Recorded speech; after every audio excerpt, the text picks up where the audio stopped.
네, 8장 열왕기상 8장 계속 보겠습니다. 오늘은 54절부터 66절 끝까지입니다.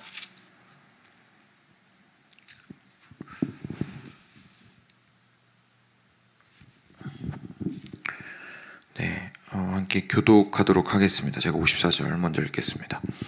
솔로몬이 무릎을 꿇고 손을 펴서 하늘을 향하여 이 기도와 간구로 여호와께 아뢰기를 마치고 여호와의 제단 앞에서 일어나 서서 큰 소리로 이스라엘의 온 회중을 위하여 축복하며 이르되 여호와를 찬송할지로다. 그가 말씀하신 대로 그의 백성 이스라엘에게 태평을 주셨으니 그 종 모세를 통하여 무릇 말씀하신 그 모든 좋은 약속이 하나도 이루어지지 아니함이 없도다.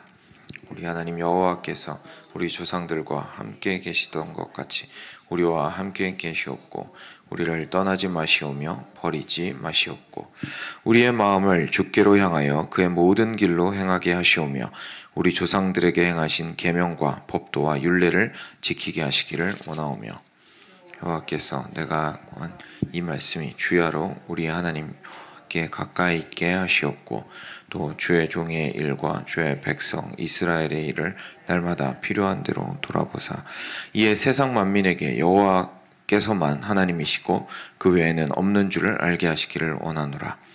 그런즉 너희의 마음을 우리 하나님 여호와께 온전히 바쳐 완전하게 하여 오늘과 같이 그의 법도를 행하며 그의 계명을 지킬지이다. 이에 왕과 및 왕과 함께한 이스라엘이 다 여호와 앞에 희생제물을 드리니라. 솔로몬이 화목제에 희생제물을 드렸으니 곧 여호와께 드린 소가 22,000마리요 양이 12만 마리라. 이와 같이 왕과 모든 이스라엘 자손이 여호와의 성전에 봉헌식을 행하였는데 그날의 왕이 여호와의 성전 앞들 가운데를 거룩히 구별하고 거기서 번제와 소제와 감사제물의 기름을 드렸으니 이는 여호와의 앞 놋제단이 작으므로 번제물과 소제물과 화목제의 기름을 다 용납할 수 없음이라. 그때 솔로몬이 7일과 7일 도합 14일간을 우리 하나님 여호와 앞에서 절기로 지켰는데 하맛 어귀에서부터 애굽 강까지의 온 이스라엘이 큰 회중이 모여 그와 함께 하였더니 함께 읽겠습니다. 8째 날에 솔로몬이 백성을 돌려보내며 백성이 왕을 위하여 축복하고 자기 장막으로 돌아가는데 여호와께서 그의 종 다윗과 그의 백성 이스라엘에게 베푸신 모든 은혜로 말미암아 기뻐하며 마음에 즐거워하였더라. 아멘.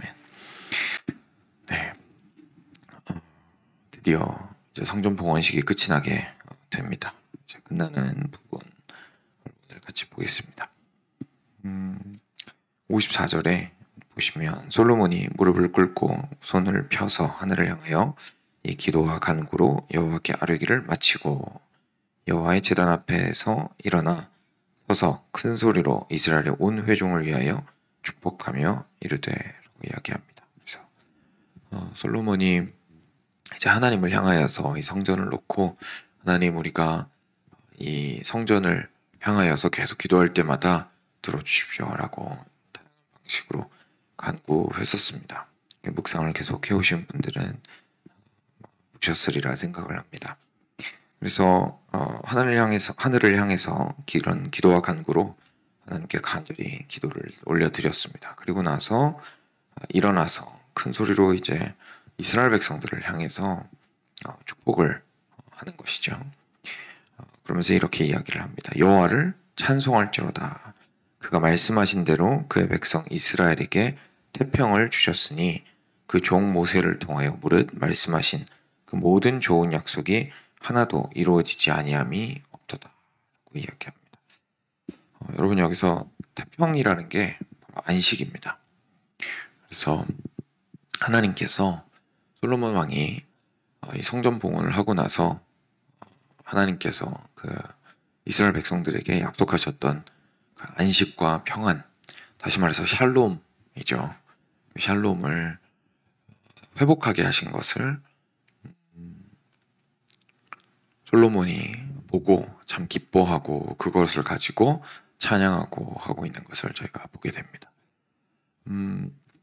에덴 동산에 처음에 만들어졌을 때 참 그곳은 풍요롭고 아름답고 그랬을 뿐만 아니라 그곳은 참된 안식처였습니다.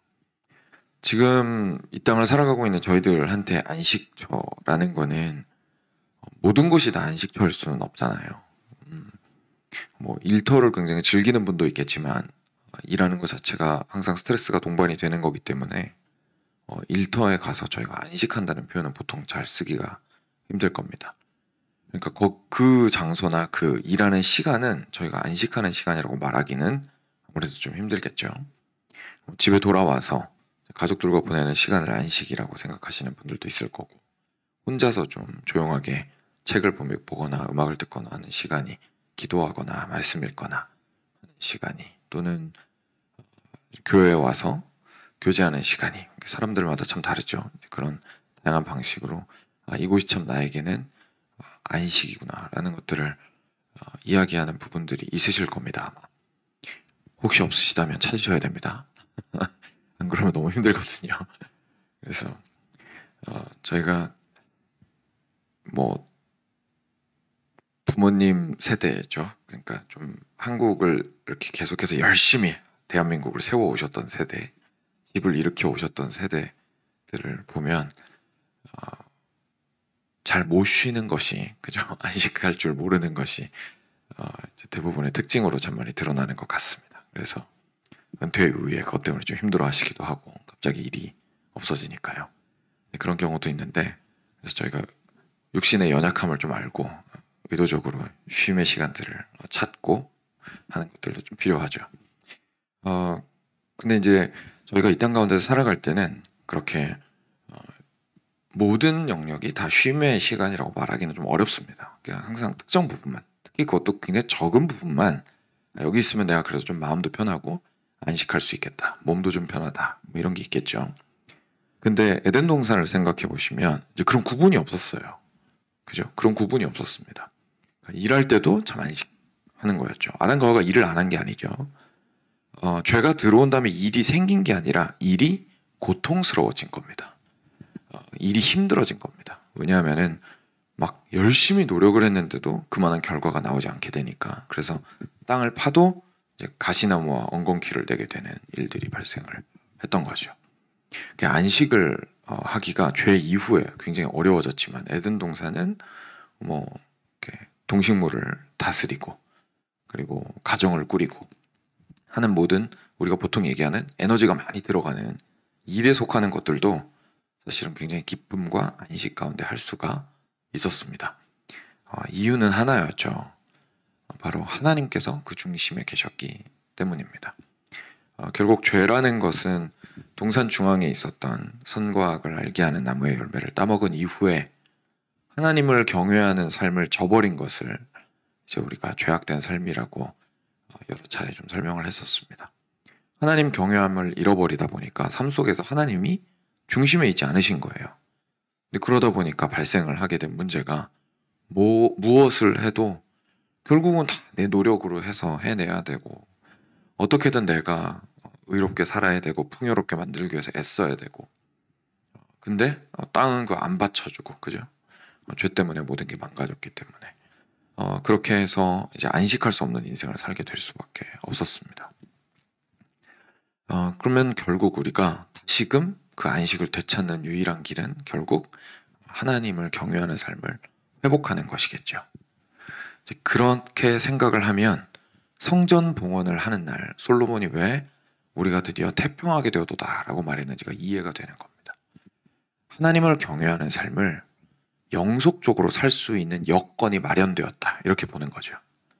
성전이 만들어졌고 그 성전 안에 언약궤가 안치되고 거기에서 이제 맨날 성막을 이렇게 떠돌아다니면서 예배하거나 변변하게 하나님께 제사 지내고 예배할 수 있는 장소도 없어가지고, 이게 다윗이 임시로 마련한 곳에서 이 아름다운 성전이 만들어지기 전까지 안치해놓고 있었던 언약궤, 그리고 거기에 임하셨던 하나님을 이제 알고 있는 솔로몬으로서는 이렇게 절대로 움직이지 않을 것 같고 아주 견고하고 아름다운 이 성전을 지은 다음에 거기에 드디어 여호와 하나님을 예배하고 그를 위해서 제사하고 하는 것들을 할 수 있게 된 것은, 다시 말해서 에덴 동산에 성과 악을 알게 하는 나무의 열매가 어떻게 보면 다시 열린 거나 마찬가지인 거죠.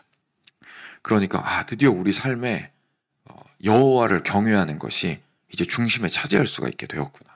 그러니까 우리 다 함께 하나님을 참 경외하는 삶을 회복하자라는 이야기를 하고 싶은 겁니다.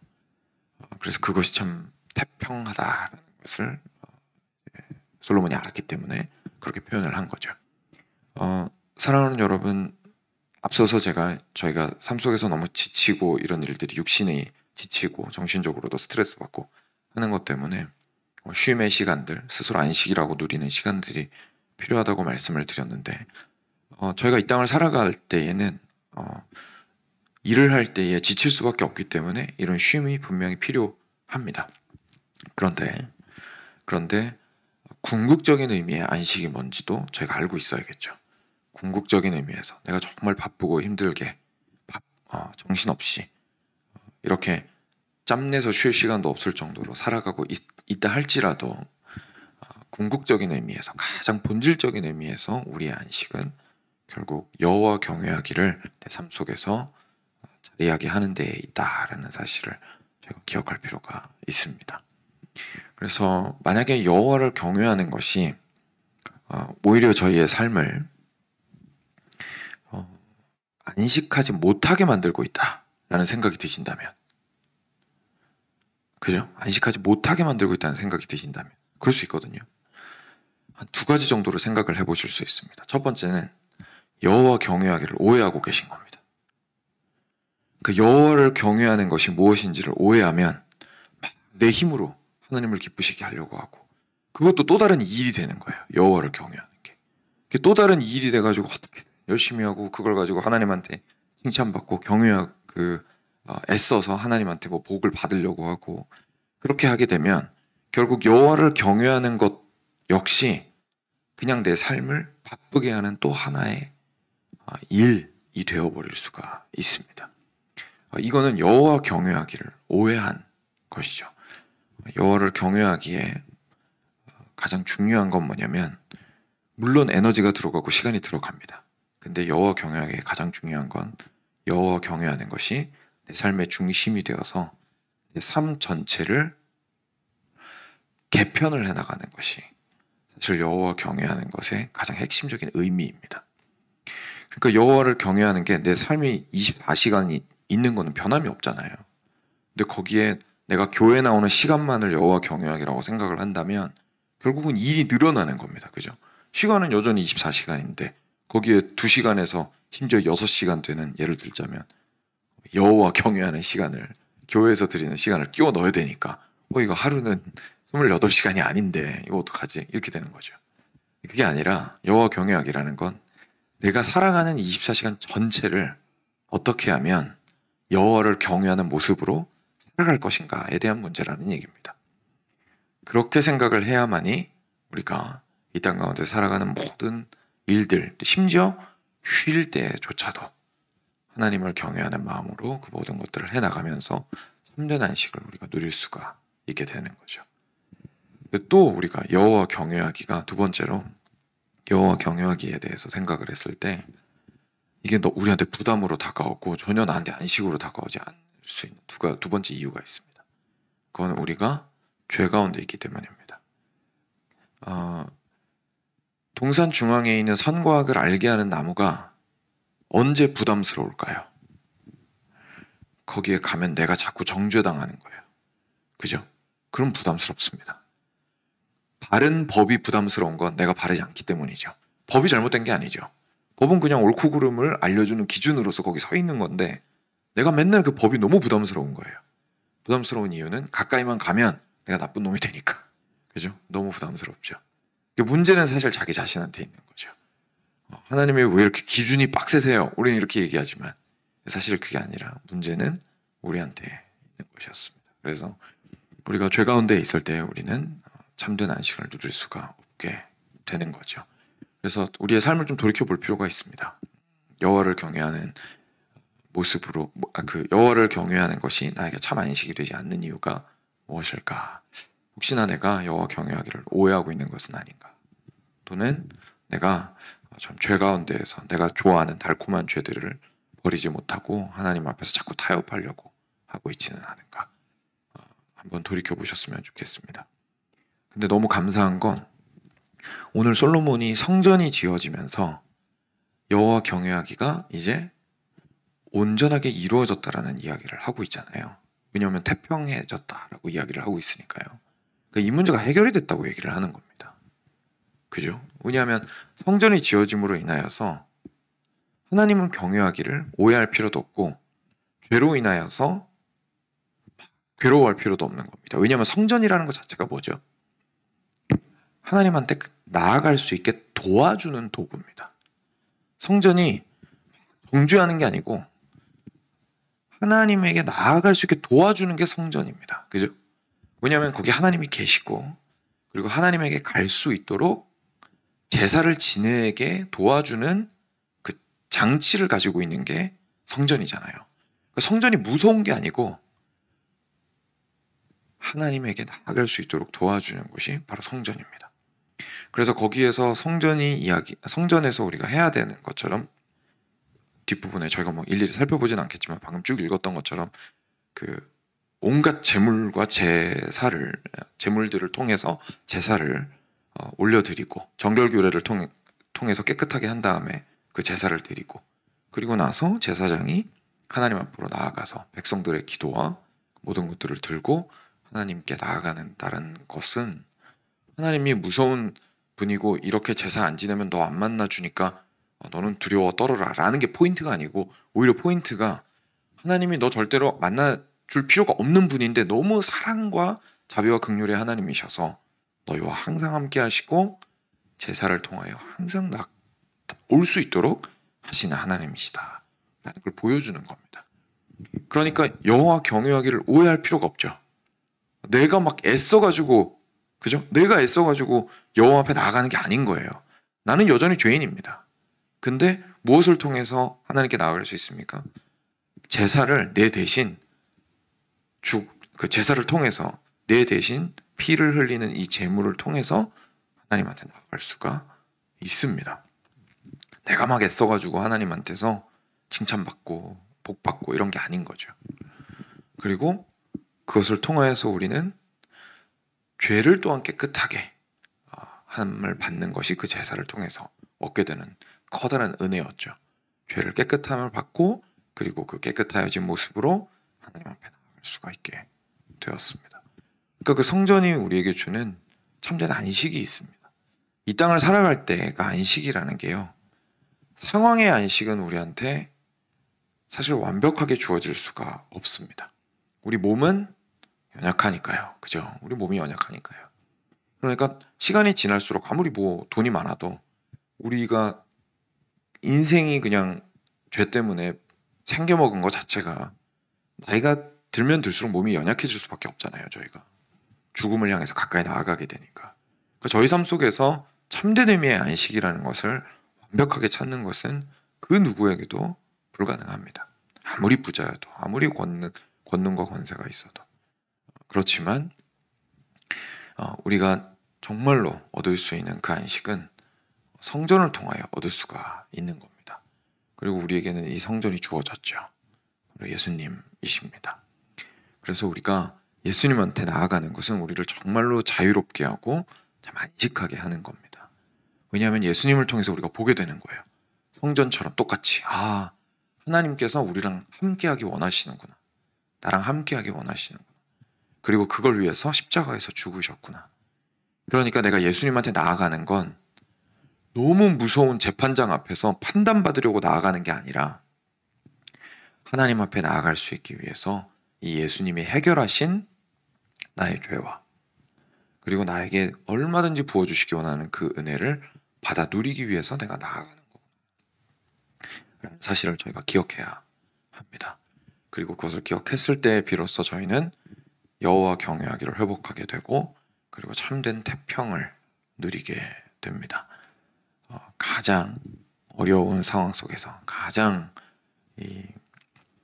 안식하기 힘든 상황 속에서도 놀랍게 빼앗기지 않는 기쁨과 그리고 그 태평함과 안식함이 우리 삶 가운데에 그리스도를 통해서만 있을 수 있다는 사실을 우리가 오늘 말씀을 통해서도 보게 되는 거죠.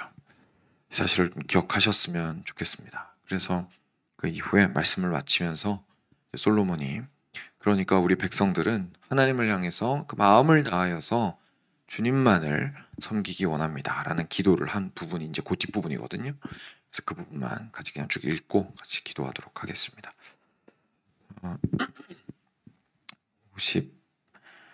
56절부터죠. 56절부터 61절까지인데요. 제가 천천히 읽겠습니다.